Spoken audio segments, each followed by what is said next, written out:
તો ઘણીવાર મને છે ને ઘણા બધા લોકો એવું પૂછતા હોય, પર્સનલી પૂછે છે અને કોમેન્ટ દ્વારા પૂછતા હોય કે તમે 3 બાળકો, તમારું ઘર મેનેજમેન્ટ અને સેલ્ફ કેર, સિલાઈ કામ અને યુટ્યુબ આ બધું તમે કેવી રીતે મેનેજ કરો છો?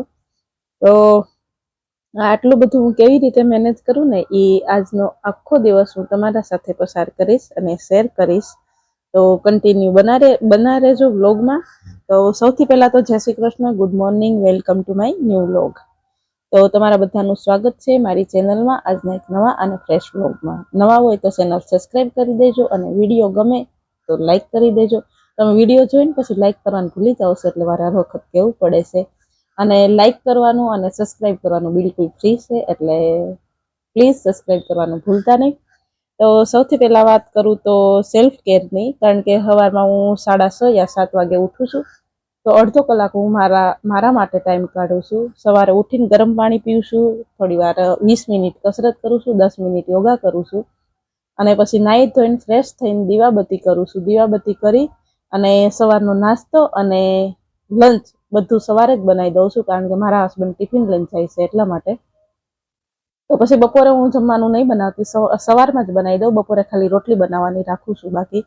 તો બસ એ બધું થઈ જાય એ પછી હું બાળકોને ઉઠાડું છું, એમને નવડાવી ધોવડાવીને ફ્રેશ કરીને નાસ્તો કરાવું છું અને પછી હસ્તીને સ્કૂલ મૂકવા માટે તૈયાર કરું છું. એમનું લંચ બોક્સ ભરું છું, પાણીની બોટલ ભરું છું અને પછી હસ્તીને મૂકવા જાઉં છું સ્કૂલે. તો હસ્તીને જ્યારે સ્કૂલે મૂકવા જાઉં ને ત્યારે મારે જે બહારથી કંઈ લાવવા કરવાનું હોય હું ત્યારે લેતી આવું છું, કારણ કે એ પછી મારે સ્પેશિયલ લેવા ન જવું પડે. તો આજે મારે ઢબુનું ટ્યુશન જઈને એમનું બેગમાં ચેન ખરાબ થઈ ગઈ હતી, તો એ હરખી કરાવવાની હતી, એનો લોક નખાવાનો હતો એટલા માટે. તો આજે એ બેગ લઈ લીધું છે મેં અને જો આ કાકા પાસે આવી ગઈ છું. તો કંઈક એવું મારી પાસે રનર છે નહીં, એટલે બેગનું કામ જો કે નહીં છું મારું. તો બસ આ રીતે સેલ્ફ કેર અને ઘર અને બાળકો આ રીતે હું મેનેજ કરું છું.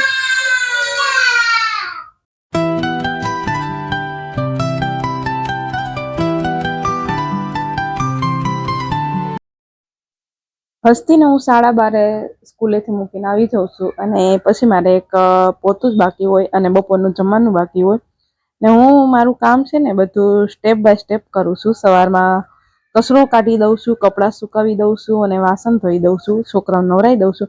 ને હમણાં હું શિયાળો છે ને ઠંડી છે એટલે છોકરાઓને હું બપોરે નવરાવું છું 12-1 વાગે. તો જો બંને બેન ભારોને નવરાવી દીધા છે અને થોડું ઘણું હસ્તીથી થાય એવું કામ હોય ને, નાનું નાનું કામ, એવું એને જાતે શીખવાડું છું. સવારે ઉઠે એટલે એમનું બ્લેન્કેટ જાતે હકેલવાથી લઈને નોટબુક, રમકડા જાતે બધું એનું સમેટી લેવાનું, એવું બધું. તો હું એથી એને આમ થોડી ઘણી એની જવાબદારીની ખબર પડે. મારું માનવું એવું છે કે બધું પરફેક્ટ હોવું જરૂરી નથી, પણ ક્લીન અને પેચફુલ હોવું જરૂરી છે. તો આ રીતે હું હસ્તીને અને ઢબુને એમનું પોતાનું કામ એની જાતે કરવાનું એવું એનાથી થાય એવું જ કરાવું છું. ને હું એટલે એને આમ જવાબદારીની ખબર પડે, તો આ રીતે હું એમને શીખવાડું છું. અને બીજા નંબરમાં કે જો હવે અથુને હુવરાવી દઈ ને, તો ચાલો પેલા જમી લઈ અને પછી અથુને હુવરાવી દઉં.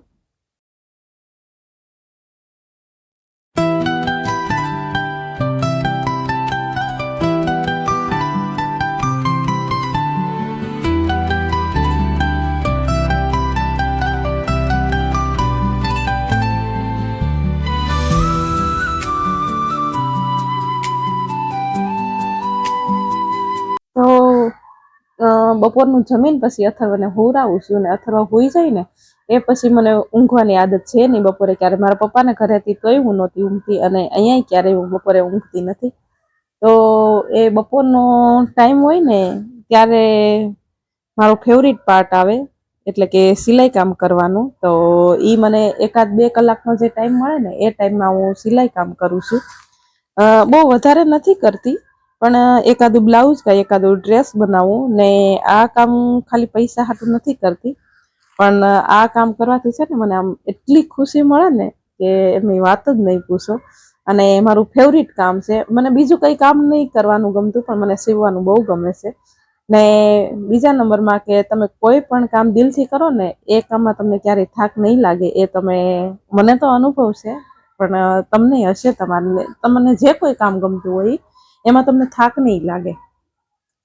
તો એ સિલાઈ કામનું થઈ ગયું અને પછી આ કાલે ડીમાર્ટમાં ગયા હતા, એ થોડી ઘણી શોપિંગ કરીને લાવ્યા હતા. તો હું લઈ આવ્યા હતા એ હું તમને હાલો બતાવી દઉં. અને હું છે ને થેલી બેલી લઈને નહીં જતી, આવો કોથળો લઈને જાઉં છું ડીમાર્ટમાં જાઉં ત્યારે. તો હાલો જે લાવી એ બતાવી દઉં. મોમ્સ મેજિકના આ છે ફેમિલી પેક મેરીગોલ્ડ, આ વાઈટુકનું ઘી છે, આ છે સોસ, આ કપડાં ધોવાના હાબુ લઈ આવી છે સરસના, ને 500 છે વાઘ બકરીની છા, ચણાની દાળ છે કેટલી છે 2 કિલો, આમાં છે ચોખા, આમાં છે ખાંડ અને 2 છે બીકાસીની સોયા સ્ટીક. એક ટિફિનનો ડબ્બો ક્યારેક ક્યારેક ખૂટે છે તે આ ડબ્બો લીધો છે. આ 2 બાથરૂમના ફ્રેશનર છે ને એક ગવણી એક્સ્ટ્રા લઈ આવીશું, ક્યારેક ક્યારેક ઘટે છે 3 ગવણી છે તોય. છોકરાઓ માટે બલૂન, આમાં છે પેન ડીકે માટે, અને આ છે કિચન ટૂલ્સ કે કેટલાનું છે 70. હા આ આવી ગઈ. મીઠા મીઠા ચવાણું, 500 કાજુ, ચોકલેટ, ચીઝ, હા 500 ફ્રોઝન વટાણા, ના સેન્ડવિચ બ્રેડ.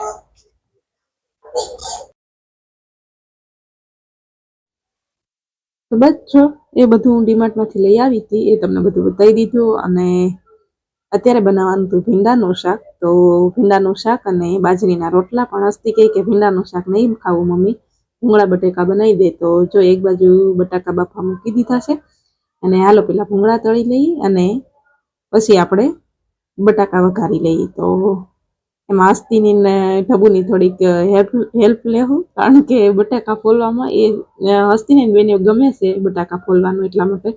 તો જો ફોક ચમચી વડે એ આ બટાકા કે બધા હું કાઢી લઉં તો એ કાઢે છે. અને આજે અમારે એવા છે મારા નણંદનો ભાણિયો હિત, એના ભૂંગળા બટાકા ફેવરિટ છે, એટલે જ્યારે હું બનાવું ને ત્યારે એને કહું કે તું આવતો રહેજે જમવા.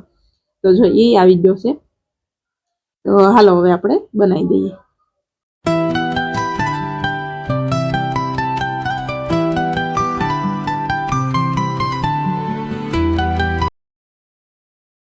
ને ઘણા મને કહેતા હોય કે તમે શૂટ ક્યારે કરો, એડિટિંગ ક્યારે કરો, તમને ક્યારે ટાઈમ મળી જાય આવું બધું. તો હાસું કહું ને તો હું કોઈ પરફેક્ટ ટાઈમની રાહ જોઈને નથી બેસતી કે હાલો માથું બાથું ઓળાવીને કેમેરો ઓન કરો, એવું નથી હોતું. મારું માથું ઓળેલું હોય કે ન હોય તમે વ્લોગમાં જોતા જ હશો, પણ હું કોઈ બી કામ કરતી હોય તો કેમેરો ઓન કરીને મૂકી દઉં છું. અને એડિટિંગની વાત કરું તો રાતે મારા છોકરા હોઈ જાય ને ત્યારે હું એડિટિંગ કરું છું, વોઇસ ઓવર કરું છું, અપલોડ કરીને મૂકી દઉં છું. અને બીજા દિવસે પબ્લિક કરું છું, કારણ કે રાતે 12-1 વાગે હું અપલોડ કરતી હોઉં છું એટલે. અને યુટ્યુબ મારું સપનું છે અને એક મોટિવેશન છે. અને રાતે સેલ્ફ કેરની વાત કરું તો નોર્મલ વોશથી ફેસ વોશ કરું છું, અને બસ રોજ વોટર રાતે લગાવું છું. ને રાતે 12 વાગે કે 1 વાગે જ્યારે મારું હોવાનું હોય એ પહેલાં હું મારી લોબીમાં 500 થી 600 સ્ટેપ વોક કરું છું. અને બધા હોઈ ગયા હોય હું જાગતી હોઉં છું. અને બસ ને મારું માનવું એવું છે કે દરેક એક માં હોય કે એક વહુ હોય ઘરમાં ખુશ હશે ને તો ઘર આખું ખુશ રહે. અને મારો એક જ મેસેજ છે, જો હું કરી શકતી હોય તો તમે કેમ નહીં કરી શકતા. મતલબમાં ધીરજ રાખો અને પોતાને વિશ્વાસ અપાવો, અને ક્યારેય હાર ન માનો. તો આજનો વ્લોગ તમને કેવો લાગ્યો તમારે ચોક્કસ કોમેન્ટ કરીને કહેવાનું છે. બસ જય શ્રી કૃષ્ણ.